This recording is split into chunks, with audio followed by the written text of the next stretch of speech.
Hey, what's up, moi c'est Léa et aujourd'hui on se retrouve dans une nouvelle vidéo, une vidéo critique. Aujourd'hui on va parler du film Avalonia. C'est le nouveau film Disney qui est sorti en fin d'année dernière, le 23 décembre 2022 sur la plateforme Disney Plus en France. Et donc du coup aujourd'hui on va faire une petite critique de ce film. Malheureusement, si vous en avez entendu parler, le film n'a pas très bien marché puisque c'est pas un énorme succès partout dans le monde. Enfin, clairement, le film n'a fait aucun succès. Dans n'importe quel pays, ça n'a pas fait de succès. Il faut savoir que le film est sorti le 23 novembre 2022 aux États-Unis, donc soit un mois avant la France. Et par contre, il est sorti au cinéma aux États-Unis. Après, je ne sais pas s'il est sorti, je sais plus s'il est sorti en simultané, je veux dire, il est sorti au cinéma et aussi sur la plateforme Disney+. Franchement, j'en ai aucune idée, je sais plus du tout. Mais en tout cas, aux États-Unis, il est sorti au cinéma et ça n'a pas amené beaucoup de monde, si je dis pas de bêtises. En France, il est sorti sur Disney+.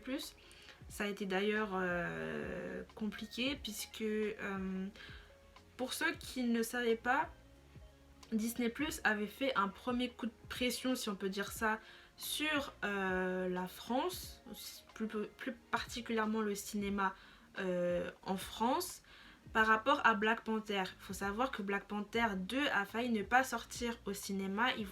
Disney voulait sortir Black Panther 2 sur Disney+, et pas au cinéma. Pour la France, pour le cas de la France, par rapport à la chronologie des médias, je crois que ça s'appelle comme ça, mais en tout cas Disney+ n'aime pas trop comment nous en France on utilise les films, puisqu'il faut savoir, encore une fois, que quand un film sort au cinéma, une fois qu'il n'est plus au cinéma, il faut attendre 3 ans avant de pouvoir le mettre sur une plateforme de streaming. Donc voilà, en octobre, moi j'avoue que j'avais un petit coup de flip parce que personnellement je préfère aller le voir Black Panther 2 au cinéma, même si entre guillemets on va dire que ça change pas grand chose parce que dans tous les cas on voit, je vais pouvoir le voir, mais je préfère largement voir le film au cinéma parce que meilleure expérience. Mais ce n'est pas le sujet, puisque Avalonia, lui c'était sûr, il sortirait pas au cinéma en France. D'ailleurs, Disney est beaucoup moins présent dans les salles de cinéma en France, puisque pas mal de ses films sont sortis sur la plateforme Disney+. Et le dernier film Disney qui est sorti... Ah, non. C'est vrai que j'allais me dire que le dernier film Disney qui est sorti en France au cinéma, c'était Encanto, mais j'avais oublié Buzz l'éclair. Buzz l'éclair était sorti au cinéma, mais ça je pense que c'était obligé, puisque spin-off d'un personnage de Toy Story, donc pour moi c'était obligé qu'il sorte au cinéma. On va dire que c'était une petite exception, mais pas mal des films de Disney sont sortis sur la plateforme Disney+. Après on va dire que si on remonte le temps et qu'on revient à la période Covid, c'était compliqué un peu de sortir des films au cinéma, donc pas mal de films sont sortis sur la plateforme Disney+, mais même après que les cinémas aient réouvert, Disney a continué à mettre ses films sur la plateforme Disney+, plutôt que de prioriser le cinéma. Donc voilà. Donc si on revient sur Avalonia, le film est sorti donc le 23 novembre 2022, bon je l'ai déjà dit, aux États-Unis. Ils ont très mal choisi leur date. Clairement, ils ont très mal choisi leur date puisque le film est sorti, je crois, quelques semaines après Black Panther. Il est sorti à un moment où Black Panther 2 marchait encore très bien au cinéma. Et à côté, on avait Avatar 2 qui allait sortir quelques temps après le film. Donc forcément, Avalonia était coincé entre ces deux films. Et je pense que les gens ont plus préféré aller voir Black Panther 2 et Avatar 2 plutôt qu'un Avalonia qui, pour le coup, question communication, c'était léger. Dans le sens où le film s'est fait plutôt discret. Je vous avoue que cette vidéo est totalement en impro. Je ne sais pas où je me dirige. Je dis des choses par-ci par-là. Bref, c'est très sympathique. J'aime beaucoup. J'aime beaucoup dans quel état d'esprit on est là. Dites-vous que cette vidéo, je l'avais déjà filmée et comme j'étais pas satisfaite de ce que j'avais fait, j'avais décidé d'en faire une deuxième vidéo pour être plus satisfaite de ma vidéo. Donc voilà.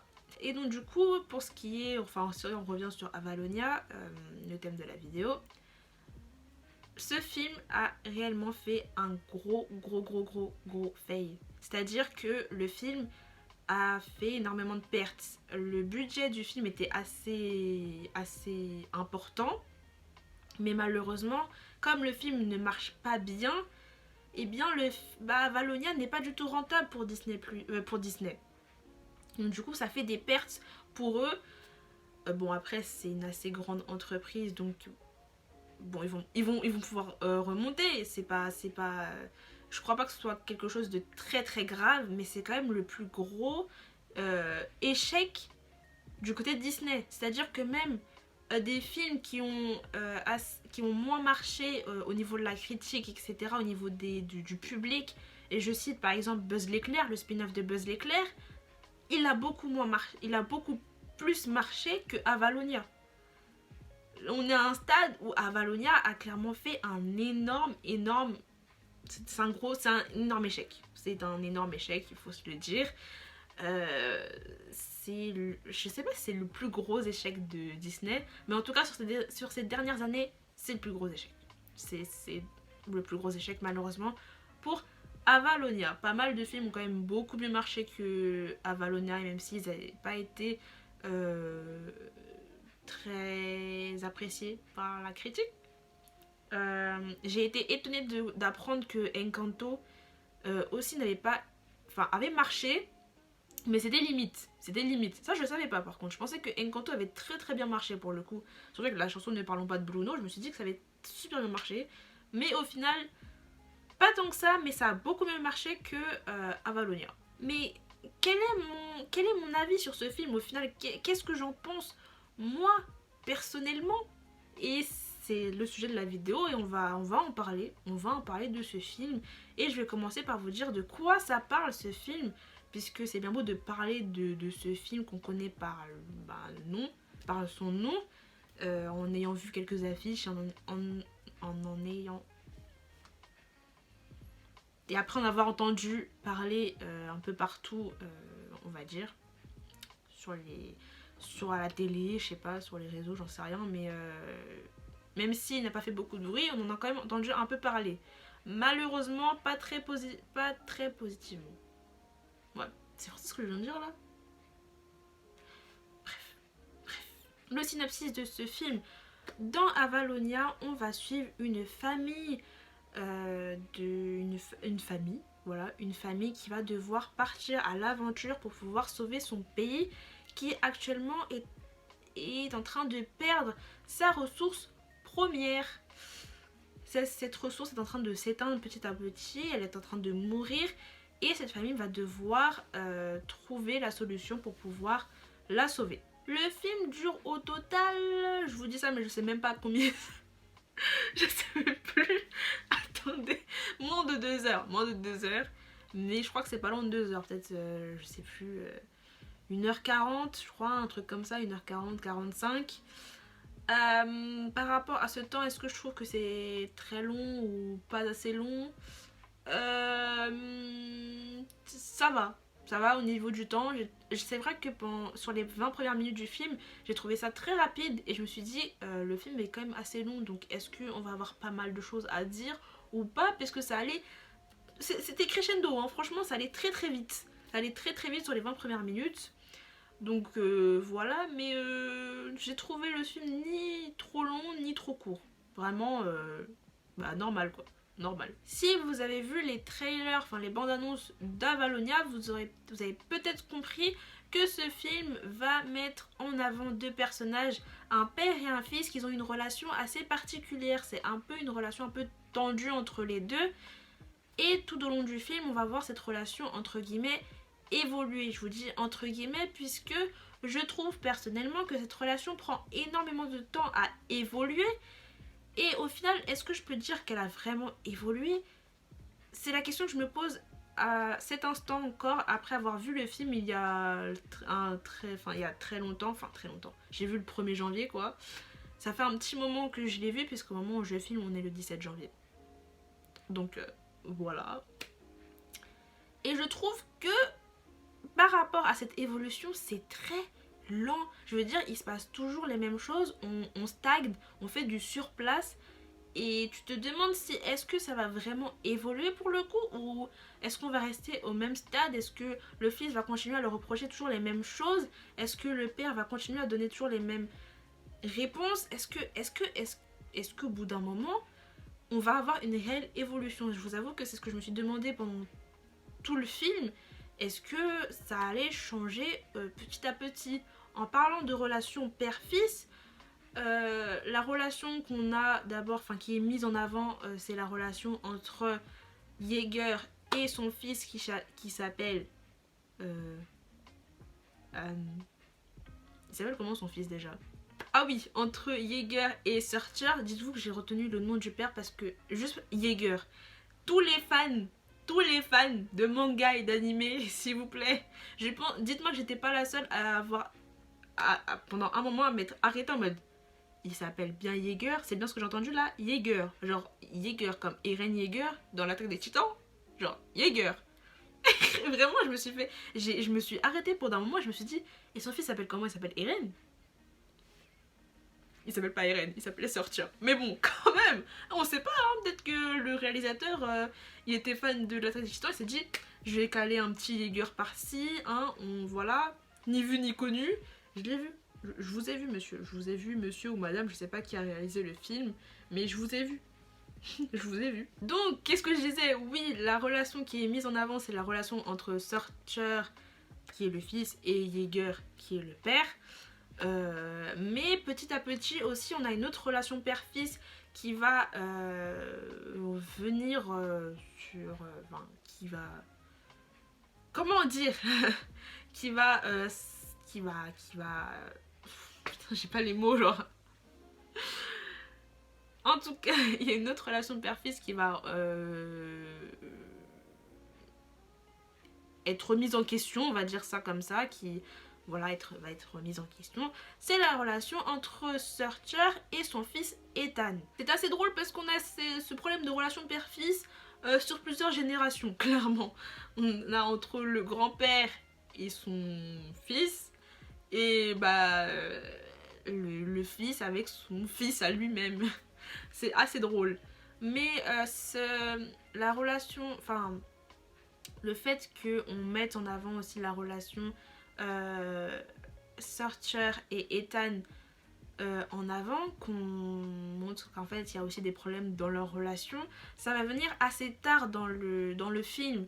Et je me suis même demandé pourquoi à ce moment-là on décide de se tourner vers cette relation qui pour l'instant avait l'air d'être assez sympathique, écoutez, s'entendait très bien, il n'y avait pas forcément de problème, mais en fait c'est l'arrivée du père de Searcher va un petit peu déséquilibrer les relations.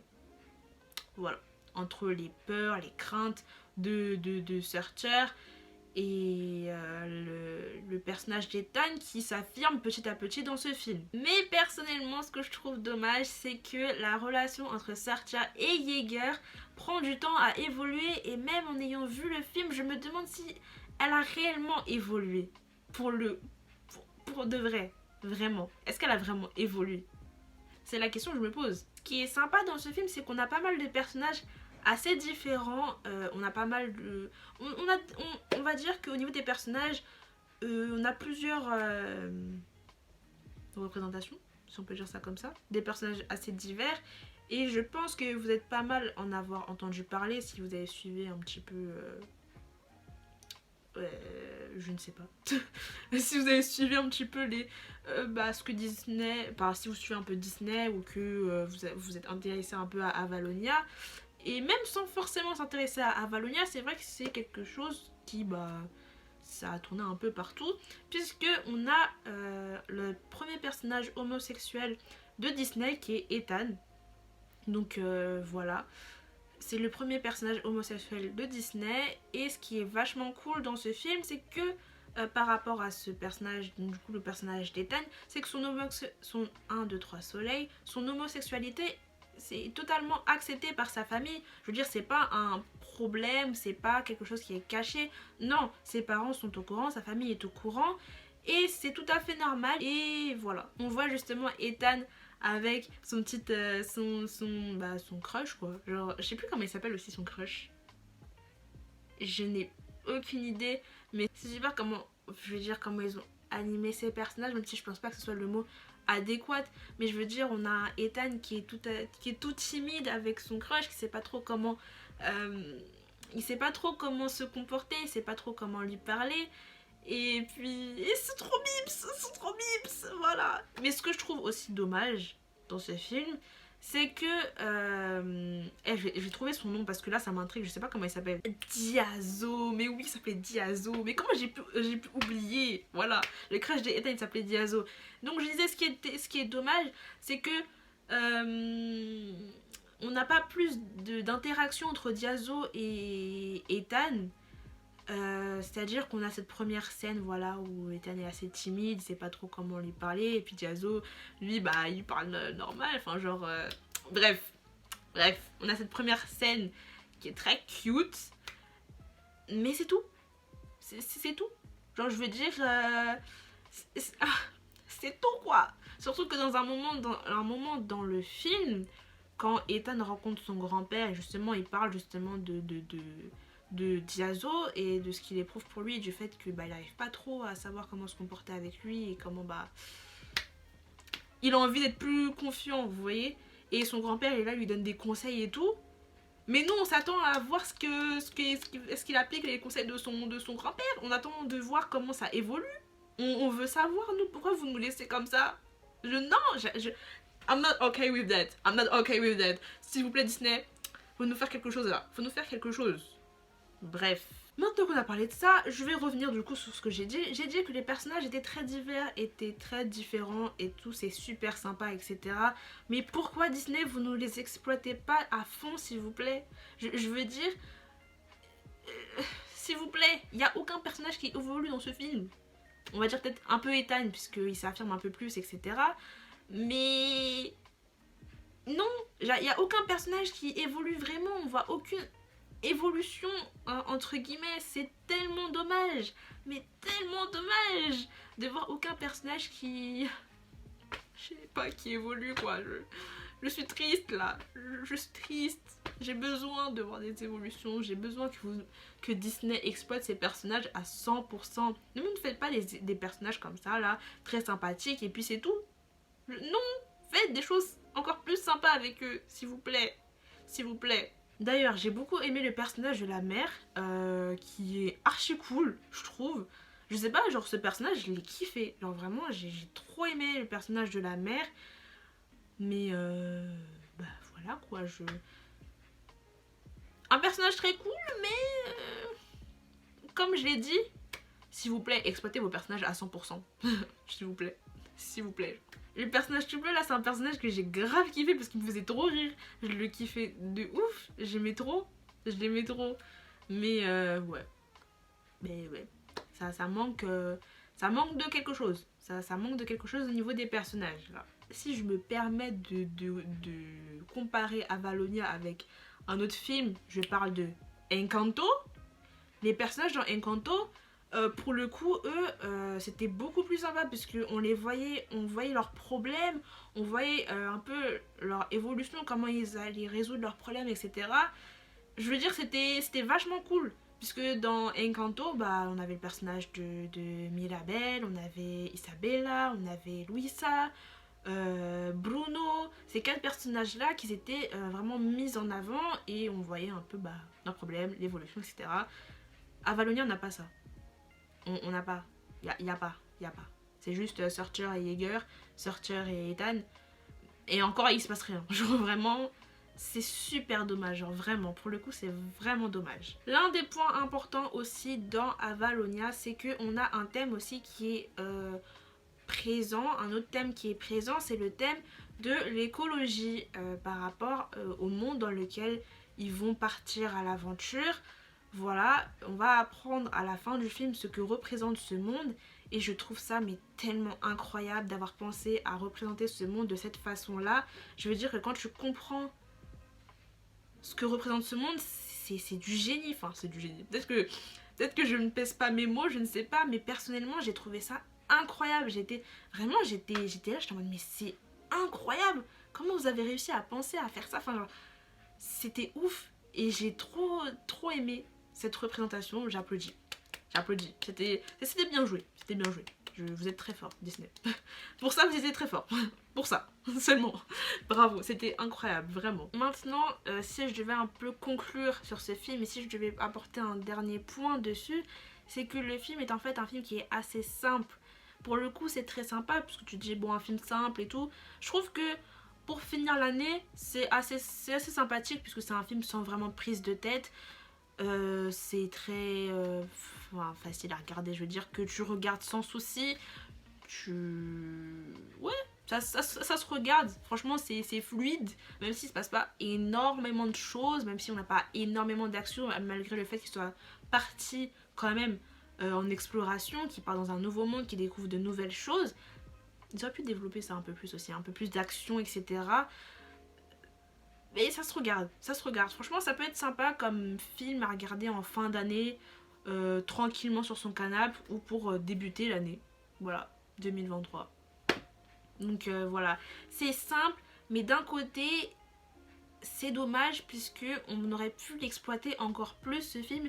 Et le film n'est pas assez exploité pour le coup, il y a encore plein de choses. Ils auraient pu faire encore plein de choses, franchement, dans le film, ils auraient pu faire plein de choses avec tous les personnages qu'ils ont. L'univers dans lequel les personnages je sais pas, j'allais dire évoluent, mais en fait non, ils évoluent pas quoi. C'est le monde dans lequel ils sont. Je veux dire, il y avait pas mal de choses à faire et malheureusement Disney n'a pas assez exploité ce film à mon avis. C'est vrai que j'ai entendu pas mal de personnes qui disaient que pour le coup on a l'impression que Disney s'en foutait clairement de son film, et c'est vrai que pour le coup on a vraiment cette impression là en le regardant. Et c'est dommage, franchement c'est dommage, sachant que c'est un classique de Disney les gars. Genre on est sur un classique de Disney. Je sais plus c'est le combienième classique de Disney, mais c'est un classique de Disney. Donc guys, qu'est-ce que vous êtes en train de faire là? Qu'est-ce que vous êtes en train de faire? Sachant que là, on est en 2023, on va avoir des nouveaux films du côté de Disney et Pixar. Puisque si on revient un peu sur le cas de Pixar, son spin-off n'avait pas marché malheureusement. Mais là on va avoir un nouveau film, pas de spin-off, pas de personnage qu'on connaît. Là c'est un film fait de A à Z et j'espère pour le coup qu'il va fonctionner, hein, voilà, vu le petit échec de Buzz l'éclair. Vous pouvez aller voir ma critique si vous voulez, voilà. Je l'avais pas taillé le film, je crois que je l'avais pas taillé du tout. J'avais pas taillé, mais allez voir ma critique si ça vous intéresse, ma critique de Buzz l'éclair. Là c'est une nouvelle année pour Disney, pas mal de films qui vont sortir. Il y a genre 2 films d'animation que j'attends énormément de Disney. Je crois qu'ils en sortent que 2 cette année. Enfin si on compte, si vous mélangez Pixar et Disney, 2. Si c'est juste Disney, je crois qu'il y en a un seul. Mais pas mal, ils sortent aussi pas mal de films. La petite sirène qui sort, je sais plus, avril ou mars, je sais plus. Mais la petite sirène qui sort là, je vais aller voir ça. Bref, mais en tout cas nouvelle année pour Disney, donc on espère que cette année ça va mieux marcher pour eux, puisque le nouveau film d'animation qui sortira en fin d'année 2023 c'est Wish, et franchement le film a l'air d'être vachement sympathique. J'en parle pas trop parce que je vais faire une vidéo où je vais vous parler un peu des sorties niveau film d'animation à ne pas rater en 2023, donc je vous laisserai découvrir un peu tous ces films dans cette vidéo là. Et voilà, bon c'est la fin de cette vidéo, j'espère qu'elle vous aura plu. N'hésitez pas à me dire en commentaire votre avis sur Avalonia si vous l'avez vu, si vous l'avez pas vu, est-ce que vous allez le voir, est-ce que ça vous donne envie, enfin est-ce que vous avez envie d'aller de le voir sur Disney+. Dites-le moi en commentaire, n'hezitez pas à liker cette vidéo, à la partager si vous voulez, et à surtout vous abonner si ce genre de vidéo vous plaît. Et sur ce, moi je vous dis à la prochaine.